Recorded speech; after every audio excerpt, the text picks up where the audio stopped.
सैलाब और बारिशों से अब तक 7,27,000 मवेशी हलाक। तादाद में तेजी से इजाफा हो रहा है। लिम्पी स्किन के बाद अब मुल्क भर में सैलाब की वजह से बड़े पैमाने पर मवेशियों की अमवात हुई।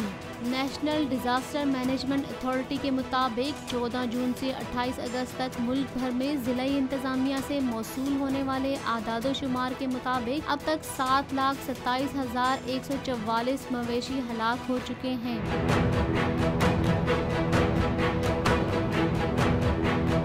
बलोचिस्तान में 5 लाख से जायद मवेशी, खैबर पख्तूनख्वा में 8,771, पंजाब में 23,000 और सिंध में 15,000 मवेशी मर चुके हैं। प्रोग्रेसिव फॉर्म्स के मुताबिक मवेशियों की हलाकत की वजह से मुल्क में गोश्त, दूध, दही की मसनूआत की किल्लत भी हो गई है और मुस्तकबिल में इसमें इजाफा होगा। इमदादी इदारों से अपील की जा रही है कि जहां इंसानों को खुराक फराहम कर रहे हैं वहीं मवेशियों के लिए चारे का भी बंदोबस्त करें।